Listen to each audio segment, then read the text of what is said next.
Hey guys and girls and everything in between, it's your podcasting pal, Psycho Steve, here on Here Today, Gone Tomorrow. Today, we are fortunate and blessed to have one of my very favorite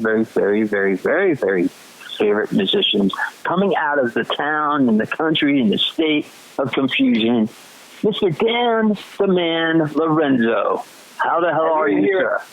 I didn't hear enough varies. Are you sure? Thank you, Steve. What a very nice introduction. Absolutely. So, first of all, I just want to say to everybody that doesn't know you, I've known you for a long-ass time, and I'm going to date both you and I. Not saying we're dating because you're married, I have a girlfriend. I'm saying dating as far as in how long we've known each other. I remember back in the day when you had two bands that were fortunate and blessed to be on WSOU, Seton Hall's Pirate Radio. And if anybody doesn't know what that is Seton Hall University out of East Orange, New Jersey, a very amazing rock and metal radio station. The bands were Hobbies and Nonfiction. And you remember that far back? Yeah, bro. Wow. And then also I used to sell your stuff when you guys brought it to me at the Record Center on Route 18 in East Brunswick. Really? Now, who was that brought you stuff? I don't remember selling anything out of there. Who brought it to me? I'm thinking who brought it to me. Maybe your label. Okay. Okay, but yeah. So now we're going to talk about the amazing band that you're in, which is my favorite band of 2018. I'm talking about Vessel of Light. My favorite band, too, Vessel of Light. Awesome. So first of all, I need to know, how did the name come about? Well, the hardest damn thing when picking a name is finding something original. Like, I also was in The Curse with Bobby Blitz from Overkill, and that record came out in 2007. In 2006, Blitz said, let's call it The Curse. And I'm like, yeah, fine, man. And then, you Google The Curse, and there's a couple other bands, but, they're like garage bands or maybe a punk band from Canada that broke up years ago. But basically, for Vessel of Light, I have to give all credit to Nathan Opposition, the singer and drummer for Vessel of Light. I discovered Nathan probably less than 2 years ago, searching the internet for a doom band from Austin, Texas, and I found a band called Ancient Wisdom. So I became a fanboy of Ancient Wisdom, and I was emailing Nathan and eventually calling him, and we got along well enough. And then one day he said, hey, man, let's start a band. And we said, what are we going to call it? So Nathan said, what about Vessel? I said, love it.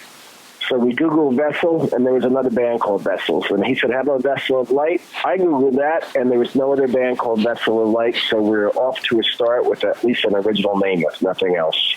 Awesome. Now, Vessel of Light, does it have any meaning behind it? Yeah, it kind of does.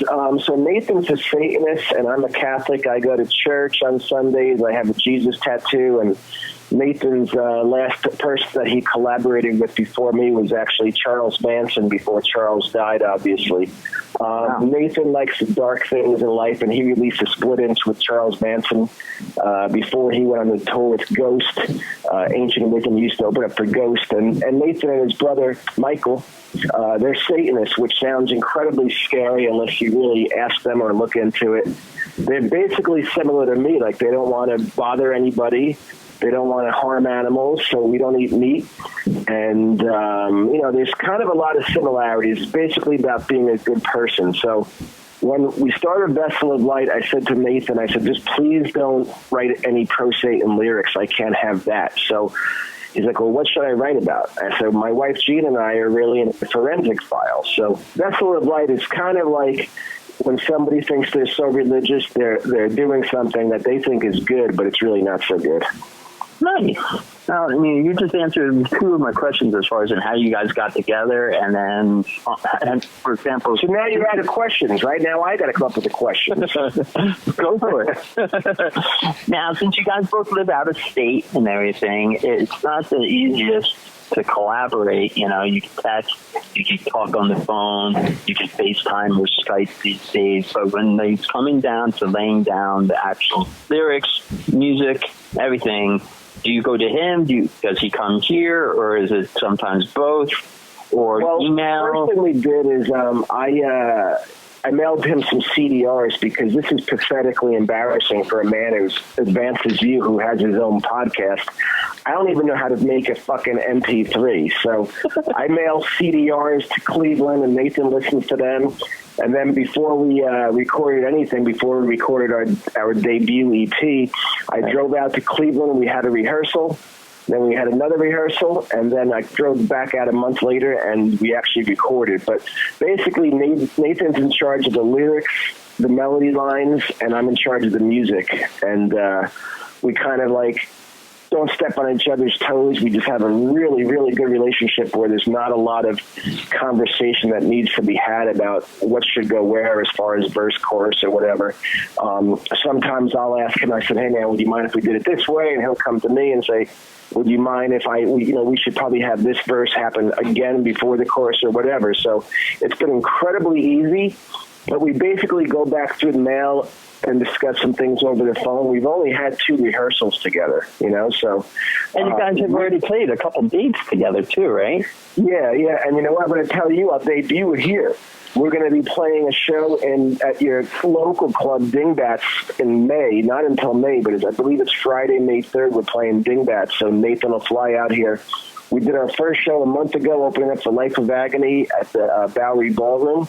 Actually, that was in September, which is over a month already. But we're going to do a couple shows, one of which I can't announce yet because it's a festival. But, yeah, we're going to do a little run in May of next year. And we're going to try and get Nathan out here before then and hopefully open up to Overkill or somebody. One of my friends' bands hopefully will take mercy upon us and let Vessel of Light open for them. Bobby Blitz is a huge fan, and Dee Dee Verney from Overkill. They love Vessel of Light, so I'm hoping they'll have a New York City show before May. But if not, we're going to be playing Dingbats and a couple run of dates in May with Vessel of Light. That's awesome. Now, you said you did all the music and he wrote all the lyrics. I know you're a very talented guitarist and bass player and everything, and you said he played drums, but on the album, did you both just say, okay, I'm going to lay down the vocal tracks, and then you're like, okay, I'll do the guitar and bass, and then he did the drum tracks, and that was it? Well, you know what? My whole life, I've never did a record this way before, but Woodshed was actually recorded where I did all the guitars and bass first to a click track. I sent out, or the studio sent my files out to Cleveland, and then Nathan played drums on them. And then when Nathan played drums, I said, you know what? I might have to change a couple bass lines out because now maybe the bass was either out of tune or it seemed like the song needed the bass to move a little more. So I recut a couple of the bass tracks. So then we had guitars, bass, and drums finished, and then Nathan went in and he did his vocals. There was maybe 1 or 2 songs where I said, hey, man, I think you can do something a little different vocally here.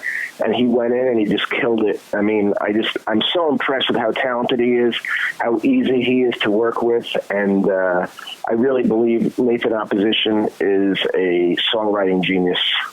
Right on. Well, like I said before, I've known that you play guitar and bass. Is there any other instrument that you know how to play? No, I know how to play basketball horribly. I know how to sell for a living. I'm a salesman. I don't have a lot of talent, Steve. And a lot of people, I never think of myself as a musician. I'm not like an Yngwie or even a Dave Mustaine as far as, I'm not a great lead guitar player, but I like my style, and I think it's fairly original, and I'm really consider myself just a songwriter, so I'm a guitar player who also can play bass fairly well. Cool. So then when Vessel of Light opened up for Life of Agony, of course, Nathan was on vocals. Did he do the whole Phil Collins, Don Henley kind of thing? No. What we did is we recruited the old drummer from Hades and Overkill, Ron Lipnicki, who's been my buddy for many years, and one of my very best friends in the world, Jimmy Shulman, who was in Hades with me for about 4 of the albums. Jimmy lives in New York City, and he is now the touring bass player for Vessel of Light, and Ron is the drummer. That's fantastic. It sure is, isn't it, Steve? Yeah, and like I said, I just recently, and no offense, just took it out of my girlfriend's car CD player. I'm very offended. You only listened to it for 2.5 months in a row since I gave it to you? That's horrible. Yeah, I think if it was a vinyl or it was a cassette, it would have been like I would have been annoying you again to get another copy.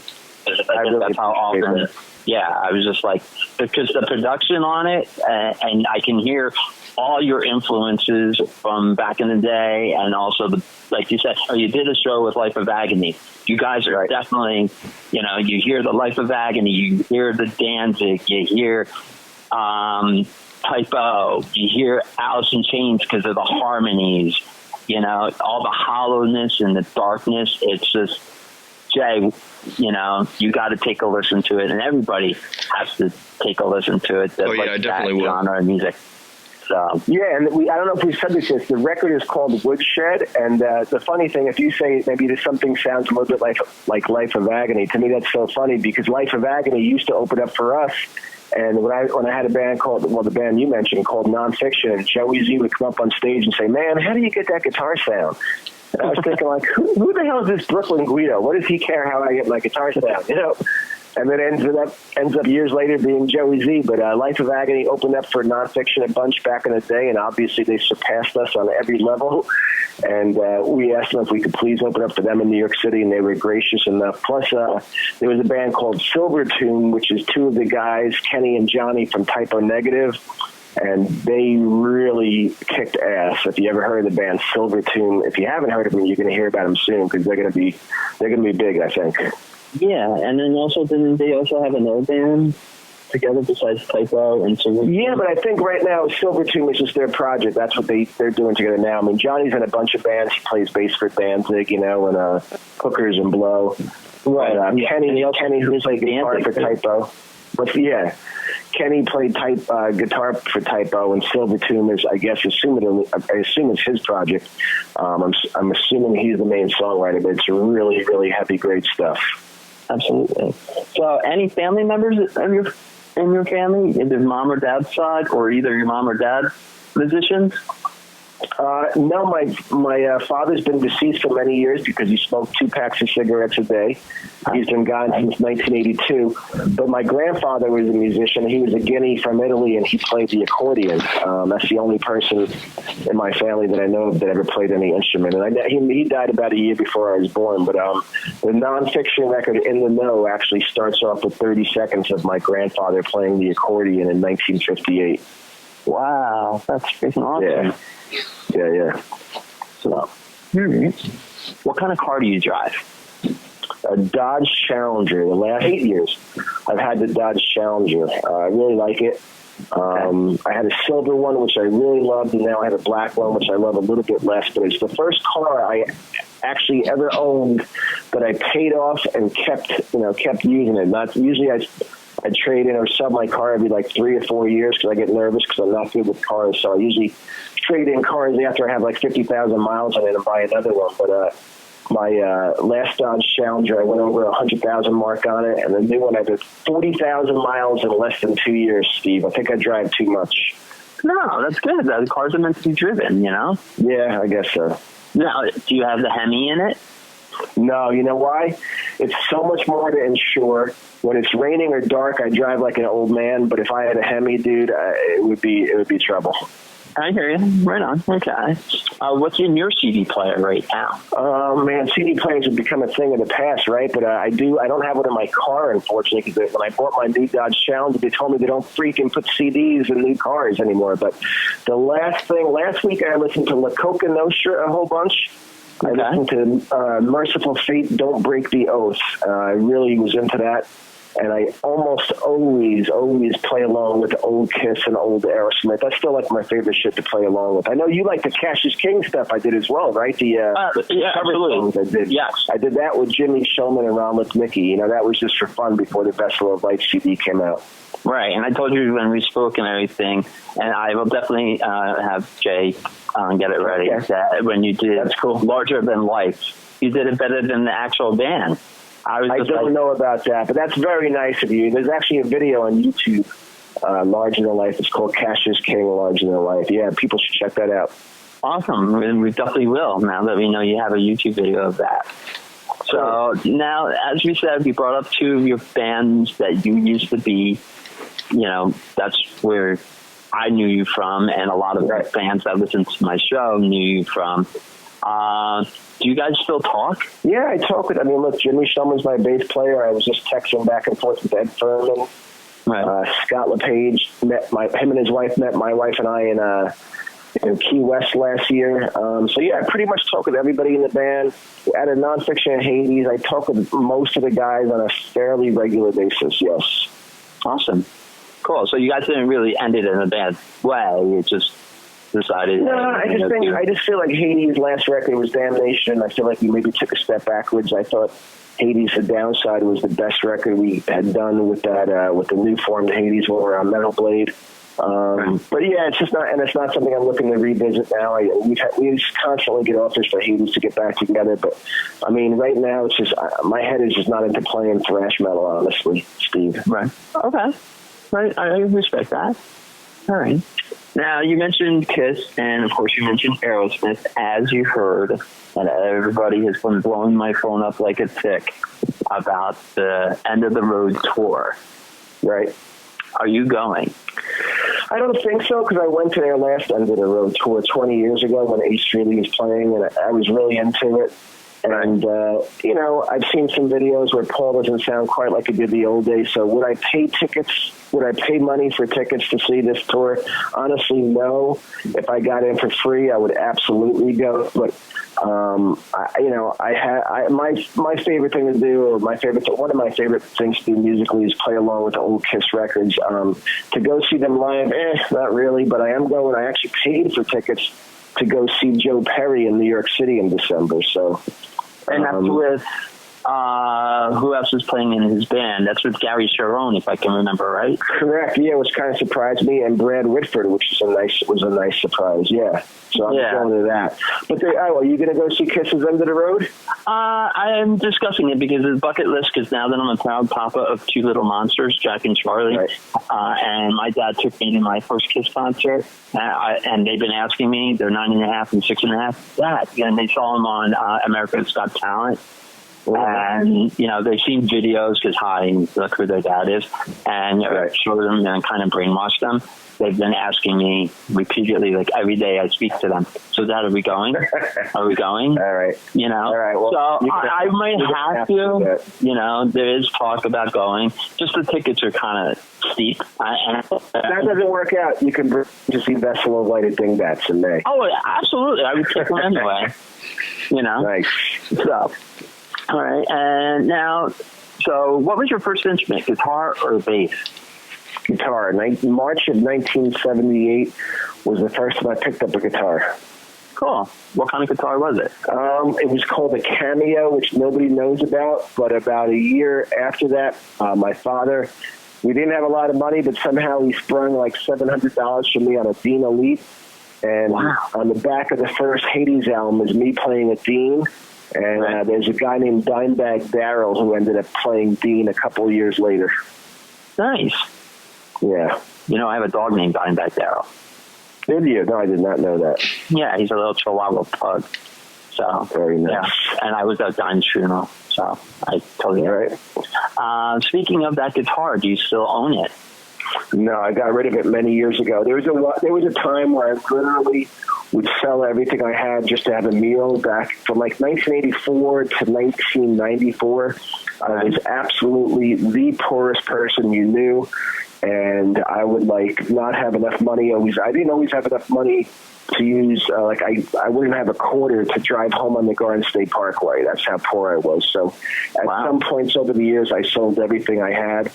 And I was, trying to be a musician, and it was really fun, and I was poor, and I really wasn't probably that unhappy, but I kind of got over that in 1994. I got a job writing and selling advertising for Steppin' Out magazine, and fortunately, I haven't been poor since then, thankfully. Guitar, what do you own now, and what is your go-to guitar? Well, I live, I always play a Les Paul Custom. That's definitely my favorite guitar. But when I'm playing along with records, I'll use, I have a couple of Epiphones I use for higher tunings because most of the bands I love tune to E or E flat. So I don't like to tune my guitars back and forth. So I have a couple of Epiphones I use for playing along with the records, and I use the Gibson Les Paul for recording and for live purposes. Awesome. All right. And what kind of amps do you use? Right now I have a pig nose in my house, but when I play live or when I record, particularly when I record, I use whatever's at the studio. Vessel of Light Woodshed, I used PV amplifiers and a Marshall head. And live, I'll usually use a Marshall JCM 900 and Marshall cabinet. Very nice. Thank you. Well, no problem. I wasn't sure if you were going to say you're going to bust out a JCM 800 or something like that. I have used those. Yeah, those are cool too. But I live in a condo. It's 2 floors, and I couldn't really have Marshalls in my house. It'd be ridiculous. But so a lot of the playing I do when I write songs is with headphones on, with a little Zoom recording unit. So you have a bunch of different guitar sounds on there, but nobody else, outside of the house can hear you playing. True. Gotcha. Well, I tell everybody, if it's too loud, you're too old. I live on the 70th floor in a high-rise and whatever. All right. Here's another wacky question. If you had an opportunity to play with any musician, dead or alive, to either play out, record, or just to jam with, who would it be with and why? I would love to jam with Bon Scott. AC/DC Highway to Hell is my favorite album of all time. If it wasn't Bon Scott, now that you say that, my mind initially goes to dead people. Okay. And I was going to say Wendy and Williams, but the more I think about it, I would love to write with Steven Tyler and tell him to let all the corny-ass songwriters stay out of the room. Maybe Steven Tyler and I write an old-school Aerosmith song together. Nice. Did you like old Aerosmith? Absolutely. Oh, okay. Yeah, I go back from I would say late 70s with them, right before they, took a little hiatus. Oh, okay, yeah. Well, I bet your producer, when he hears us talking about Aerosmith, I bet he doesn't know how cool they were in the 70s, right? Is he too young? I hear you. No, I'm a fan also. but did you know Aerosmith was cool in the 70s? Yeah, I know. One of my first songs I ever learned on the guitar was an Aerosmith song. What song? Don't tell me Love in an Elevator. No. It was Dream On. Okay. Dream On. All right. Yeah. That's from the very first album. Yeah. I mean, I hate when I tell people I like Aerosmith and Kiss and they think that I like Love in the Elevator or, whatever Kiss songs. Like, the old stuff was really, really, really cool, right? Yeah. Absolutely. Yeah. Good. And how old's the producer man over there? Is he a young man? How old are you? Me? I'm 39. All right. Well, you're not too young. So right? That's cool. Yeah, I'm not too young. Some cool old bands. But I grew up listening to older music also. So right. That's cool. So I'm I guess I'm well versed in a lot of different periods of time and genres. So. Awesome. My father used to love Frank Sinatra, so I'll sometimes be walking on the boardwalk and I hear some old guinea playing fucking Sinatra, and I love it. I was just listening to it yesterday. Really? Okay. Yeah. Right. I mean, he didn't write his own songs, but he definitely had some great interpretations of his songs, and I probably love a bunch of his cover songs, Cool. Well, we just interviewed Bruce Kulick, the former lead guitarist to Kiss, for your anniversary show, and we were talking about Sinatra because he's really a Sinatra fan. Yeah. I met Kulick once. It's so funny because me and Jimmy Shulman are both turning 56 in the next couple months, but Bruce was in the band Grand Funk Railroad. Yeah. And we went to see them backstage at the Bergen Pack in Englewood, and Jimmy walked up to Kulick and we said, "Hey, man, cool show." He's like, "Oh, man, it's so nice to have some young people here." And we turned around like, what the fuck is he talking about, young people? But he meant it. We were probably the youngest people in the Bergen Pack that night, Nice. Yeah. So, and I was telling him that I got to see Sinatra for his 75th birthday. Did you? No way. Yeah, I took my grandmother and my parents, and coincidentally, I sat next to Gene, Diana Ross, and Liza Minnelli, because Gene used to manage Liza Minnelli. He used to date Diana Ross, right? And he was also a big fan. Wow, that's awesome. Yeah, it was really cool, And my grandma loved it. I didn't think you would know who Frank Sinatra was, Wow. Nice. I love duets, Awesome. I love the duet that he did with Barbra Streisand. That's one of my favorite songs, Really? I love all the crooners, I like him, Tony Bennett. And that's probably why you like Vessel of Light so much, because you have a wide breadth of musical knowledge. Yes, useless information, as most people say. Or I was actually, a fan actually called me the Wikipedia of rock and metal. Yeah, and my parents groomed me in listening to Engelbert Humperdinck and Elvis. What's New Pussycat and Tom Jones, right? Tom Jones, yeah. I met, what's his name, Neil Sedaka. Nice. You know, he wrote a big hit for, you know, and Paul Anka, I saw him in concert. Very cool. And Wayne Newton in Atlantic City, you know, that kind of thing. Wow. Yeah. Nice. Yeah, it's pretty cool. Because my grandma was a professional musician for a long time. Okay. Yeah, she sang with a lot of the greats in the 30s and the early 40s before my father was born. So it was pretty rad. Yeah. Awesome. Absolutely. So do you have a name for your guitar? Nah, man. I don't have a name for my penis or my guitar. No, I do not. Okay. That's not bad. So, all right. And then you mentioned about tattoos. You have the tattoo of Jesus. And you mentioned a lot on your tags and posts on social media, for example, on Instagram, about tattooing. What was your first tattoo? My first tattoo was a Celtic cross. I used to wear this cross around my neck since like the 5th grade, and it kept falling off.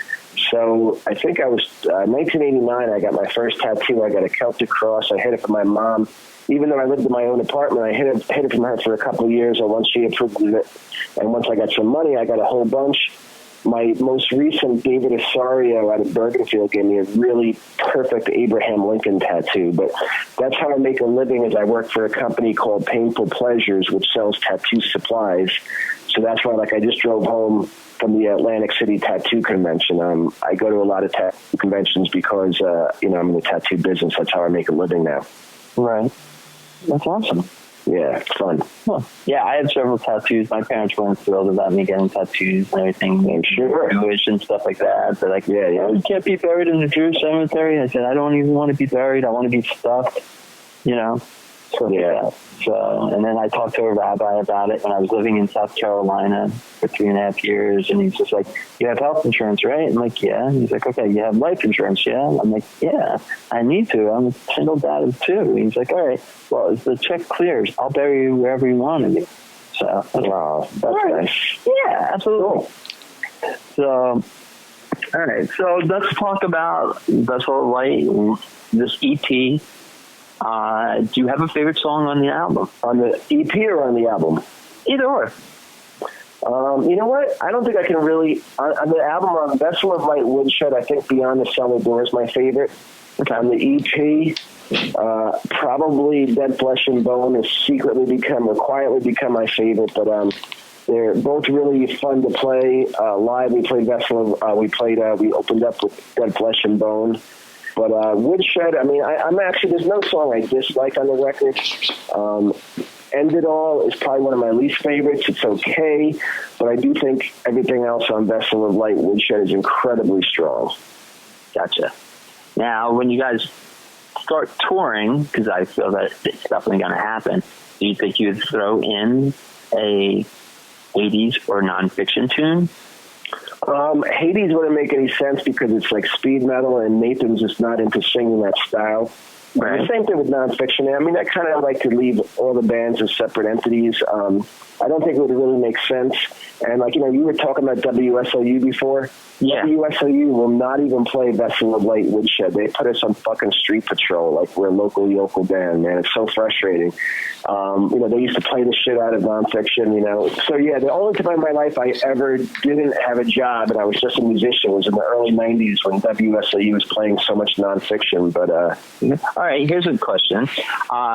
When you're listening to terrestrial radio, because occasionally terrestrial radio does play, if you do still, or I don't know if you boycott SOU, going back to SOU, but if you did hear a nonfiction and or a Hades song on the, or even your song, Vessel of Light song on the radio, you turn it up or you turn it off? No, man, last year when WSOU was actually playing the first Vessel of Light EP, when it came on, I certainly turned it up, and I got incredibly jazzed every time they played. I was really like psyched that they were playing Vessel of Light. So yeah, I mean, I haven't heard myself by chance. Back in the early 90s, nonfiction used to be on the radio so much on SOE that you couldn't drive more than half an hour without hearing it, but I don't believe I've ever turned it off while I was, driving. Gotcha. Yeah, it was either you guys or American Angel owned the airwaves over there. Yeah. They were a good band. See, them I liked, actually. They were a good band. Not a little commercial for me, but I thought if they would have worked harder and actually, like, I remember trying to book a show for them in Boston, and I was going to get them about $500, and they told me, well, why should we play in Boston for $500 when we're getting more than that in New Jersey? And I'm like, man, we're fucking driving to Syracuse to play for $200. Like, we nonfiction did whatever we could. Doesn't matter how far the ride was. We literally would drive to Chicago and play in Chicago and Cleveland, come home. Then the next weekend drive to Milwaukee and Detroit, come home. Like, we had no problem. Just wherever we got a show, we just would do it, And American Angel was way more commercial than any music I've ever written, but I felt like they didn't want to really, like, push as hard as it needs to be pushed as far as playing live to get discovered or to get popularity on a nationwide level, Yeah. That's a shame, though, because, like I said, how do you catchy songs. Really, really catchy songs. I remember them. Yeah. And I still talk to Rocco Fury. I still talk to Steve Evans a little bit here and there. And Eric Pizzarella, Minnelli, the drummer, and stuff like that. And, Pete, I see once in a while at a show. So, all right. Now, do you practice every day? No. In the summer, I generally play basketball. Right. And lately, though, I'm back in songwriting mode. So there was like a 10-year period after the Curse Room Full of Sinners where I barely picked up guitar. If I did practice, I'd be, I would say I've never practiced guitar, which is why I'm not that great. I like to play and have fun, so I'll play along with the old Kiss records, like I told you before. So as far as do I ever practice and play scales and work on my playing, absolutely not. It's just not that much fun for me. I'd rather just play as opposed to practice. Gotcha. Now, are you self-taught, or did you actually get lessons? No, I'm pretty much self-taught. I mean, I might have gotten 3 lessons from a guy who I remember lived down the block, and I wanted to learn Kiss songs, and he wanted to show me how to play Hotel California. And, I didn't really have extra money. Plus, I always felt really weird people showing me how to do things on the guitar. I kind of felt like I was too old. I started playing when I was 15, and that's obviously not too old, but I'm self-taught. Awesome. I did take 2 years in high school of music theory and training, music theory and ear training, I should say. So in the 11th and 12th grade, I actually studied music. I learned how to read music, and I've since forgotten how to read music, but I do remember a lot of musical theory. Sweet. Now, on your downtime, I know you're very happy and married to that very beautiful woman that I've met a couple times. Correct. As far as what are your hobbies? You said you played basketball, but what else? Yeah, we travel. Go to basketball again? No, but we traveled pretty much. Like 3 weeks ago, we slept in. 3 weeks ago I was in Hartford, Connecticut. Last weekend I was in Brooklyn. Last night I was in Atlantic City. Next week we fly to Key West. So we travel a lot. I mean, I never go more than like 3 weeks without sleeping in a hotel. So travel and eating good food. I mean, my wife's a vegetarian. I'm a pescatarian, which means I only eat fish. I don't eat meat. So I like to eat good food and travel a lot. Yeah, we never get sick, honestly, either. Like never. Like the last time I was sick was like, the late 80s. I haven't called that sick to work since 1988, Steve. That's pretty freaking awesome. Jay, yeah. Maybe we should do that. I couldn't do it. I like burgers and stuff like that. Not from like Wendy's or McDonald's or anything. I like making my own kind of thing. All right. So, I won't tell you how horrible that is for the environment and for your children's future. We'll skip over that, all right? Okay, absolutely. So, all right, so you mentioned Kiss quite a bit. Do you have a favorite Kiss song? Let's see. Watching You, Hotter Than Hell, the live version, Larger Than Life was one of my favorites. Those 3, I would say. But, I mean, there's just so many. There's like, like a band like Led Zeppelin or Black Sabbath or Pantera, I'll love like, maybe 60% of what they released. Whereas the first like 7 Kiss albums, I literally love every song on every album, Yeah. Kiss Alive, I can listen to from front to back. I mean, maybe I'll skip rock and roll all night because it's played out, but I fucking love old Kiss, man, you know? I hear you. Yeah, my first Kiss album was Kiss Alive 2. Okay. And I heard Any Way You Want It. And then you told me that. Right. And then, okay, right. So, even though it's not an original Kiss song, it's still, I was just like, wow. It just, like, drew me in. I don't know, I was like 4.5, 5 years old. My brother was playing it, and I was just like, wow.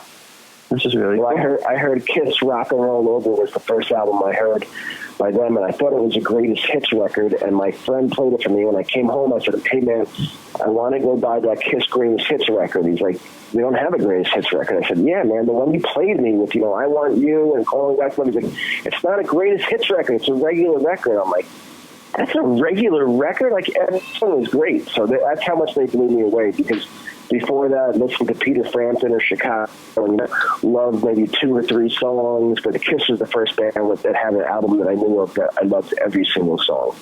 Awesome.